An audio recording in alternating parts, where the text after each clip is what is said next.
this time, as they were bringing me out of the coma, my lungs collapsed, and they had to reintubate me to save my life. And in this second coma, I wouldn't wake up from it, and they gave my husband a date when they were going to turn the machine off. And on the morning of that date, I woke up. Wow. And that's how I became a kidney patient. And I waited 10 years to get a transplant. So from 2008 to 2010. It was voluntary torture, I called it. Putting the needles in every day, 4 times a week, 3.5 hours each time. It's painful. It's not something I wish on my worst enemy. But this was a lifeline. Joining us for a guest discussion this morning on What's Up and About is Councillor Hillaria Asumu. She is a councillor, community organizer, and health equity advocate. A kidney transplant recipient, she champions inclusive healthcare for Black and minority communities through the WSH Kidney Network and partnerships with NHS Blood and Transplant. Work bridges lived experience and policy using cultural insight and storytelling to drive systemic change.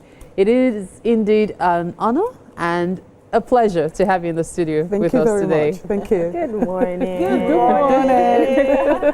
Thank you. So did they just call you councillor? Did they just say councillor? Yes, They but do. you know, with councillors, they can call you your name. They can say Hilaria because it's really informal, just to help people relax. And I prefer them calling me my name because then you can build a relationship with your residents, and you know, they can approach you with whatever issues they've got. So you're the councillor in the UK? Yes, I'm a councillor in the UK. Yes, Representing a particular... Yes, representing Walkden South. Okay. Yes. All right. So there are 3 of us in the ward. So 3 councillors per ward. Yeah. Amazing. That's amazing. That's really amazing. Okay, so there's a lot to unpack with you, and getting to know you better, I wasn't quite sure where to even start. But we'll start from the kidney transplant itself. Yes. So before we talk about your work, let's know your story. How did you come to need a kidney? Yes. So in 2008, I was pregnant. Okay. And at 22 weeks, I had a miscarriage, and that deteriorated to septicemia, multiple organ failure, 2 cardiac arrests, and I was in a coma for 2 weeks. And when I came out of that coma, the doctors told me that I had to go on dialysis because the multiple organ failure had affected my kidneys. So I was on dialysis for 2 years, and then in 2010, early 2010, my consultant said to take me off dialysis, he could manage me because my kidneys had sort of improved, so the kidney function had improved. Unfortunately, I got pregnant again, and the same thing happened at 22 weeks. I had septicemia, multiple organ failure, 2 cardiac arrests. Again? I was in another coma. Wow. And this time, as they were bringing me out of the coma, my lungs collapsed, and they had to reintubate me to save my life. And in this second coma, I wouldn't wake up from it, and they gave my husband a date when they were going to turn the machine off. And on the morning of that date, I woke up. And that's how I became a kidney patient. And I waited 10 years to get a transplant. So from 2008 to 2010. And in between, I have 7 brothers and sisters. They all came forward to donate to me. None of them was a match. Both my parents came forward. None of them was a match. And then my girlfriend from high school, Onyebuchi Odiaka, came forward. She saw my friends, you know, always checking on me, and she said, "Prof," my friends call me Prof because I like acquiring degrees. And she said, "Prof, what's wrong? Everybody's asking you questions on, you know, how you're doing." And I said, "I'm a kidney patient. I'm on dialysis, and it's really, you know, hurting." And she said, "Oh, you can have one of mine. You know, I have 2 healthy kidneys." And this is something Black people, Nigerians don't do. Yes, a friend. And we went into, I was still on dialysis. She started testing to see if she could be a donor. Unfortunately, she wasn't a match. So she came to me and she said, "Let's look at other options." So she said, "Are there other options?" There are in the UK. It's a PED scheme where several people go into a pool and they wait and see if one person will match with the other person. So mine would go to somebody else's and somebody else's would come to me. So unfortunately, we waited 3 years and there was no match because not the NHS. Not the NHS this No, time. it was still me. my antibodies were at 97%. So it knocked out everybody. Yeah. My older sister was a match, but my antibodies knocked her out.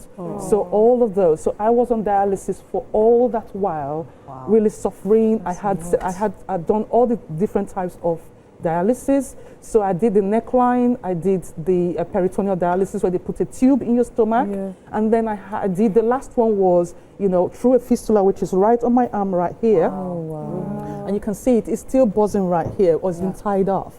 So I went through all of that, and unfortunately, whilst we're still waiting, none of them, so I had to wait. So in 2018, I had moved home to do home hemodialysis, so I was dialyzing myself at home. So I wake up at 3 a.m.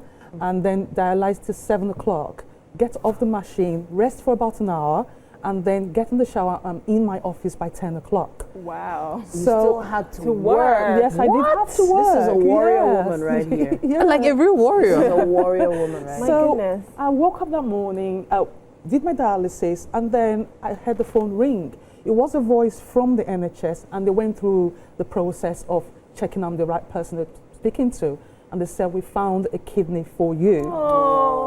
And that was just, I couldn't speak. They went through all the process. I couldn't hear one word. All I heard was that get to the hospital at 6:30, and then we'll do the walk-up. So I ran down to my husband. I told him, I said, they found a kidney for me. He said, get ready. As I got in the shower, I realized that I've been waiting for 10 years. Yes. 10 years. I actually volunteered it was voluntary torture, I called it.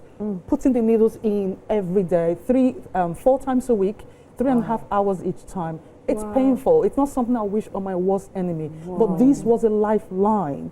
So we got to the hospital and we waited, because they have to check the kidney. It came from somewhere else. Yes. They checked the kidney, they did everything, and then at 2 a.m.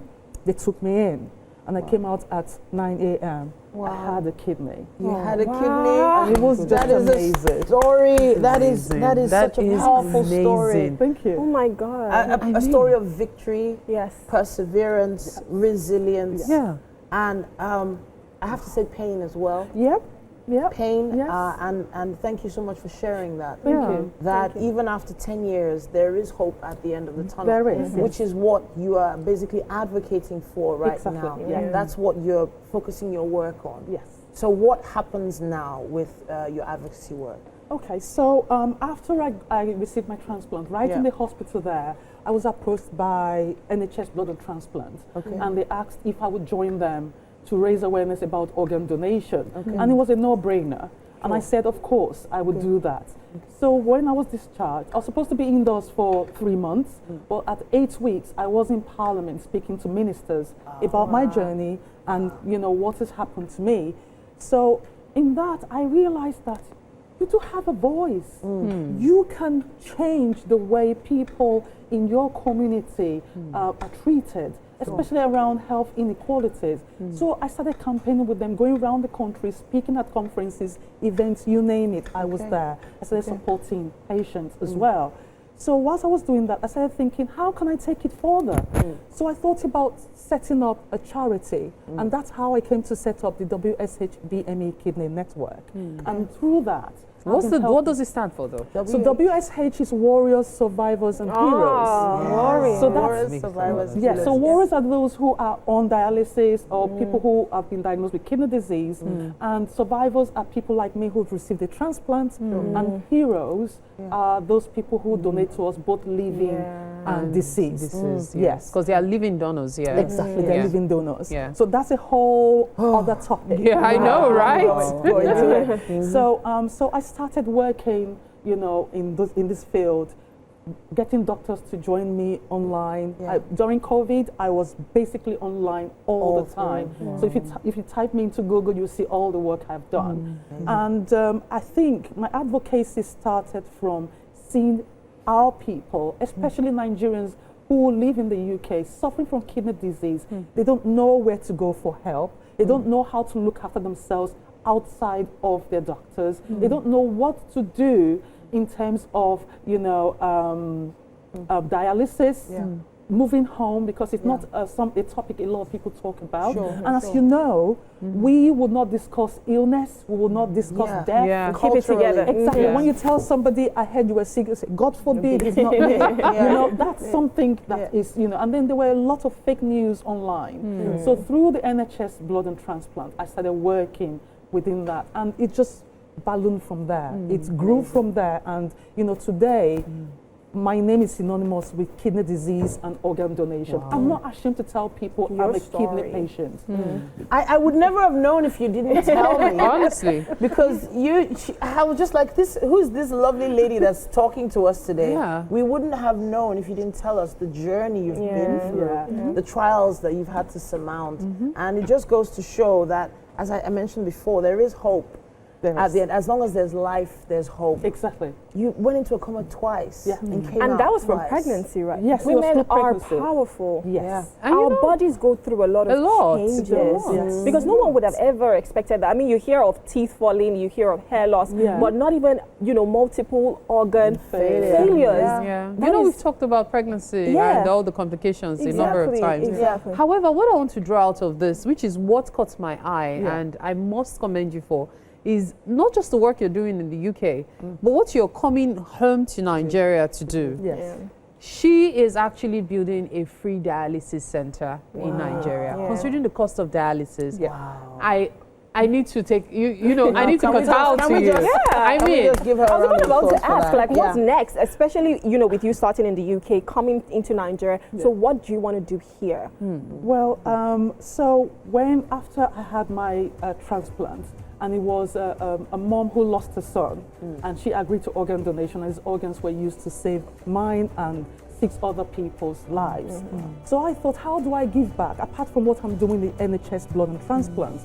And I thought, charity begins at home. I was supposed to go to Zimbabwe first to set this up. And I said, no, I am a Nigerian, and I'm proud to be a Nigerian. I have to go home because kidney disease affects my people in Nigeria. That's true. So I want to go and set it up.